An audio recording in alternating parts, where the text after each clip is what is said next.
So hello everyone, I welcome you all to I point YouTube channel. So discuss करते हैं आज के जो इंपॉर्टेंट एस्पेक्ट हैं फ्रेंड्स। आज हम सभी लोग 30 दिसंबर 2020 के द हिंदू न्यूज़पेपर से संबंधित कुछ प्रमुख आर्टिकल्स पर डिस्कशन करेंगे, जिनमें हमारा पहला आर्टिकल होगा क्लाइमेट चेंज पॉलिसी। एक यूनिक आर्टिकल है वह, साथ ही साथ देखेंगे ट्रेजेडी ऑफ कंजर्वेशन। तो इस पर एक यूनिक इसके बारे में हम डिस्कस करेंगे। साथ ही साथ ब्रोकन बॉन्ड, जो इलेक्टोरल जो बॉन्ड होते हैं, इस पर एक यूनिक आर्टिकल है हुआ। इसके बाद देखेंगे कुछ इंपॉर्टेंट न्यूज़ को, उसको देखते हुए डिजिटल ओशियन क्या होता है इसको हम जानेंगे। साथ ही साथ वीटो क्या है, इन सभी को देखते हुए आज के देखेंगे द हिंदू बेस्ड क्वेश्चन को, और इस सेशन को हम सभी लोग फ्रेंड्स कंप्लीट करेंगे। तो बात करें यदि आज के पहले आर्टिकल की, तो आज का जो हमारा पहला आर्टिकल है वो कुछ इस प्रकार से है। तो स्टार्ट करते हैं आज के पहले आर्टिकल को डिस्कस करना। बात करें यदि फ्रेंड्स आज के पहले आर्टिकल की, तो आज के पहले आर्टिकल में आर्टिकल से पहले हम देखते हैं कुछ इंपॉर्टेंट न्यूज़ को, जो कि कोविड-19 से संबंधित है, जिसमें आप लोग देख पा रहे होंगे लिखा है 6 UK returns test positive for new corona virus variant. तो जो नया कोरोना वायरस का जो वेरिएंट चल रहा है उससे संबंधित लगभग 6 लोग यूके से रिटर्न हो रहे थे, जो कि टेस्ट पॉजिटिव मिला है। तो इस पर देखने को ही मिल रहा है जो हमारी गवर्नमेंट है काफ़ी अलर्ट है, और इस पर जो कि पिछली गलतियाँ हुई थी उसको दोहराने के लिए कोई भी गुंजाइश देखने को नहीं मिल रही है। तो फ्रेंड्स देखते हैं आज के पहले आर्टिकल को। तो आज का जो हमारा पहला आर्टिकल है उसमें लिखा हुआ है कि the climate change policy need new ideas. जो क्लाइमेट चेंज पॉलिसी जो है उसमें काफ़ी कुछ नए आइडियाज़ की, नए रिफॉर्म्स की नीड है, यानी कि आवश्यकता है। अर्थात देखिए इस पे आर्टिकल्स की तो पिछले दिनों भी इस पे आर्टिकल आ रहे थे, लेकिन फ़िलहाल की अगर बात करें इस आर्टिकल की, तो इस आर्टिकल में लिखा हुआ है फ्रेंड्स कि 2021 will be the years for a new global climate policy and India has soft power to bring together with the high and low emitters. तो ये आप लोग जानते होंगे नया साल जो है इंडिया के लिए सॉफ्ट पावर और ब्रिंग, साथ ही साथ एक हाई लो इमिटर्स के फॉर्म में, जैसे इमिशन मतलब आप समझ पा रहे होंगे कि जैसे कार्बन इमिशन के बारे में, तो हर देश का अपना अपना एक टारगेट फिक्स है, जिसमें चाइना का अपना फिक्स है। चाइना जो है 2030 तक जीरो कार्बन इमिशन के पथ पर अग्रसर है, और उसी तरह इंडिया भी अपनी जीरो कार्बन इमिशन पे वर्क कर रहा है। उसी संदर्भ में जो पेरिस एग्रीमेंट है इसमें लिखा हुआ है India will meet its Paris agreement target for 2030। तो जो इंडिया का पेरिस एग्रीमेंट है वो उसको मीट कर लेगा कब तक, 2030 तक। तो ये भी बातें कही जा रही है, लेकिन it's per capita emission, India की बात करें तो its per capita emissions are 1/3 of the global average and it will remain within its share of ecological space. तो इसके इकोलॉजिकल स्पेस का बात करें तो इंडिया में 1/3 ग्लोबल एवरेज कवर करता है। लेकिन अगर बात करें पूरी क्लाइमेट पॉलिसी की, तो क्लाइमेट पॉलिसी में अनेक प्रकार के वर्क्स आते हैं, जैसे कि चाहे वो कार्बन इमिशन हो, चाहे वो कोल इमिशन हो, इन सब चीज़ें जो कार्बन का इमिशन होता है इन सबको रोकना है। जैसे इमिशन भी कई टाइप्स के होते हैं, और इन इमिशन के बारे में पिछले दिनों लगातार आर्टिकल्स आ रहे थे। तो ऐसा नहीं कि हमें देखिए इकोनॉमी के साथ साथ इकोलॉजी को भी बैलेंस करना है। जैसे कि अगर पिछले दिनों भी आर्टिकल आया था तो इसमें लिखा था कि हमें अपनी इकोनॉमी को बेहतर करने के साथ साथ हमें अपनी इकोलॉजी पर भी फोकस करना चाहिए, क्योंकि इंडिया अगर हम कितना भी बेहतर डेवलपमेंट, या कोई भी देश कितना भी बेहतर डेवलपमेंट कर ले, अगर मान लीजिए कि खूब देश डेवलप हो रहा है, पेड़ों फॉरेस्ट डिफॉरेस्टेशन हो रहा है, वनों की खूब अंधाधुंध कटाई हो रही है, सड़कें बन रहे हैं और आधुनिकीकरण चारों तरफ चल रहा है, तो इससे प्रकृति क्या होती है, प्रकृति को बहुत ज़्यादा नुकसान होता है। और इंसान जो है बहुत सारी संपत्ति को लगा कर उसको डेवलप तो कर लेता है, अपने आप को डेवलप दिखा देता है, लेकिन प्रकृति के एक छोटे से झटके के बाद फिर से वो उसी कंडीशन में आ जाता है जहाँ से उसने शुरुआत की थी। तो इस बात का ध्यान रखते हुए हमें अपनी पूरी इकोनॉमी के साथ साथ इकोलॉजी को भी बैलेंस करते हुए ही आगे बढ़ना चाहिए, और सभी डेवलपमेंट को सोचना चाहिए। तो ये इस आर्टिकल में बेसिकली इन्हीं बातों की चर्चा है। और अगर कुछ एस्पेक्ट की बात करें तो सॉफ्ट पावर के अंतर्गत तो India must highlight it's unique national circumstances. For example, meat industry especially beef contributed to 1/3 of global emission। तो और बीफ इंडस्ट्री की बात करें या फिर मीट इंडस्ट्री की बात करें, तो ये लगभग जो इमिशन होता है उसमें इसका 1/3 कंट्रीब्यूशन होता है, योगदान होता है। इंडियंस की बात करें तो Indian eats just 4 kg of meat a year compare to those in the European union who eat 65 kg and American who eat about 100 kg। तो एक एवरेज की बात करें तो जो इंडिया में मीट का जो मतलब कि कंजप्शन होता है वो लगभग 4 kg होता है। वहीं पे अगर यूरोपीय यूनियन की बात करें एवरेज में तो 65 kg होता है। वहीं अमेरिका की बात करें तो लगभग 100 kg होता है। Also to be noted as the fact that average American household waste nearly 1/3 of its food. तो अमेरिका की बात करें तो जो अमेरिकन के फूड होता है वो अपना फूड का 1/3 क्या करते हैं, वेस्ट करते हैं। तो ये अपने आप में काफ़ी कंसर्नेबल टॉपिक्स हो जाता है, क्योंकि चाहे फूड की बात करें, चाहे इमिशन की बात करें, चाहे कोल अकाउंट की बात करें, इन सब चीज़ों को पूरी तरह हमें व्यवस्थित करके ही आगे बढ़ना चाहिए, तभी पूर्णतः हम लोग विकासशील से विकसित कंट्री की तरफ बढ़ पाएंगे और ये पूरी विश्व पे लागू होता है।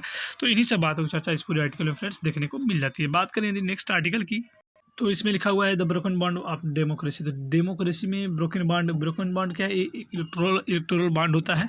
जैसे कि कोई भी पॉलिटिकल पार्टी है और वो कोई भी इलेक्टोरल बॉन्ड मान लीजिए 10 लाख 20 लाख 50 लाख का इलेक्टोरल बॉन्ड खरीद लेती है और फिर चाहे तो वो किसी भी पार्टी को दे सकती है और वो अपने मतलब कि एक प्रकार से इनकम डायरेक्ट पैसा ना देकर इलेक्टोरल बॉन्ड के तहत ये चीज़ें होती हैं। तो इसमें बैंक की भी सहभागिता होती है, जैसे खास करके इस आर्टिकल में SBI की बात कही गई है। तो क्या इन्हीं बातों पे जवाबदेही मांगी जा रही है कि किसने दिया है और कौन ले रहा है। इस बात की पूरी तरह ट्रांसपेरेंसी होनी चाहिए इस बात में। इसी बात को इस आर्टिकल में इन्हीं बातों का उल्लेख है। तो लिखा है the recent order by the central information commission, यानी कि CIC has again revealed the inherent problem surrounding the electoral bond scheme 2018। तो जो 2018 की जो इलेक्टोरल बॉन्ड स्कीम थी, इसी से संदर्भित जो सेंट्रल इंफॉर्मेशन जो कमीशन है यानी कि जो CIC है, उन्होंने कई प्रॉब्लम्स को फेस करते हुए कुछ बातें बताई। लिखा है कि this order passed in appeal against the State Bank of India and has effectively shut the door to seek any details about donors and donees. तो SBI को ये निर्देश दिया हुआ है कि किसी भी प्रकार का जो डोनर्स हैं या जो डोनीज हैं, जो लेने वाले हैं और जो देने वाले हैं, इनकी जो डिटेल है किसी भी प्रकार से वो सार्वजनिक नहीं करेगी। किससे संबंधित? Related to electoral bond under the right to information act. Right to information यानी RTI का जो एक्ट है, राइट टू इंफॉर्मेशन एक्ट, इसके तहत CIC ने कहा है कि जो स्टेट बैंक ऑफ इंडिया है वो किसी भी प्रकार की किसी भी चीज़ को इसकी इन्फॉर्मेशन या किसी भी डोनर्स या डोनीज का जो इन्फॉर्मेशन जो डिटेल है वो उसको प्रोवाइड नहीं कर सकती किसी को भी। With no other recourse available the supreme court is only the surviving arbiter and adjudicating the vires of electoral bond. तो इसी में बेसिकली इलीगल और लीगल की बातें टोटल कही गई हैं और कहा जा रहा है कि डेमोक्रेसी के लिए पारदर्शिता भी होनी चाहिए। लेकिन अगर ये पारदर्शिता इस प्रकार की हो जाएगी तो कहीं ना कहीं ये और भी ज़्यादा अनेक प्रकार की क्रिटिकल कंडीशन को उत्पन्न कर देगा। तो इसमें बेसिकली इन्हीं बातों का डिस्कशन है। देखते हैं फ्रेंड्स कुछ इंपॉर्टेंट न्यूज़ को। तो जो इम्पोर्टेंट न्यूज़ आज की है वो है INCOIS launch digital ocean. Digital ocean क्या है इसको हम लोग जानते हैं। तो हम जानते हैं कि हमारे जो हर्षवर्धन जी हैं वो बताइए, आप लोग कमेंट में बताइए कि कौन से विभाग के मिनिस्टर हैं, वो आप सभी लोग कमेंट सेक्शन में बताने का प्रयास करेंगे। तो लिखा है union minister of science and technology. आप लोग पहले ही आंसर मिल गया, सॉरी। तो ये आंसर आप लोग यहीं से देख सकते हैं। जो साइंस और टेक्नोलॉजी के जो यूनियन मिनिस्टर हैं हर्षवर्धन जी, उन्होंने लॉन्च किया हुआ digital ocean platform for Indian national centre for ocean information, यानी कि INCOIS का जो फुल फॉर्म है वो आप तैयार रख सकते हैं कि Indian national centre for ocean information service, ये इसका फुल फॉर्म है। और he has one stop solution for all data related to new wide range of us including research institution, operational agencies, studies users, academic community और maritime industry and public। ये चीज़ें जो digital ocean को launch किया गया है, इससे ये सारे फ़ायदे हमें देखने को मिल सकते हैं। जितने भी ओशियन संबंधित जो जानकारी है वो आपको इस जो डिजिटल ओशियन को लॉन्च किया गया है इस पे आपको ऑलरेडी मिल जाएंगे, जिस पे अनेक प्रकार के रिसर्च और अनेक प्रकार की बातें हम लोग देख सकते हैं और अनेक प्रकार के मतलब वर्क्स फंक्शन उस पर देखने को मिल जाते हैं जो काफ़ी आसान हो जाएंगे। तो इससे क्या क्या फ़ायदा होने वाला है आप भी जान सकते हैं।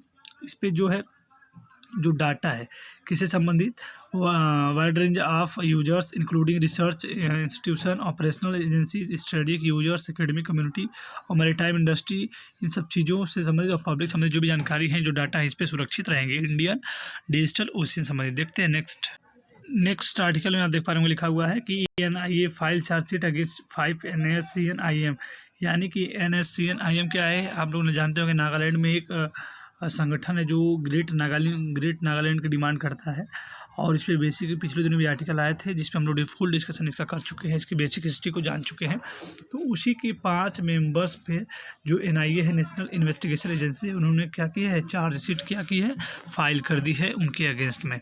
बात करें नेक्स्ट आर्टिकल की, इसमें लिखा हुआ है house votes to override Trump's veto of defence bill. तो द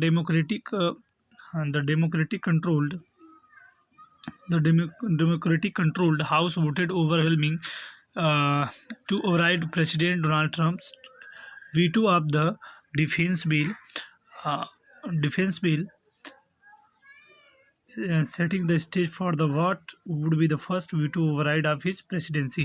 तो ये पहला उनका वीटो था उनकी प्रेसिडेंसी में, और ये वीटो लगा के जो डोनाल्ड ट्रंप है उन्होंने क्या किया है कि जो डिफेंस बिल थी, जो आने वाली डिफेंस बिल है, उस पर क्या कर दिया, वीटो लगा के उसको क्या कर दिया गया है, रोक दिया है। क्या कर दिया है, रोक दिया है। तो ये थोड़ा सा आप लोग जानते रहेंगे। अगर बात करें आज के friend the Hindu based question की, तो आज के द हिंदू बेस्ड क्वेश्चन में आप सभी लोग लिखने का प्रयास करेंगे full discussion of carbon emission. तो कार्बन एमिशन क्या है, इस संबंधित बेसिक एस्पेक्ट क्या है, इस पर आप सभी लोग 100 वर्ड्स में इसको लिखने का प्रयास करेंगे और इसके सभी एस्पेक्ट को डिस्कस करने का भी प्रयास करेंगे।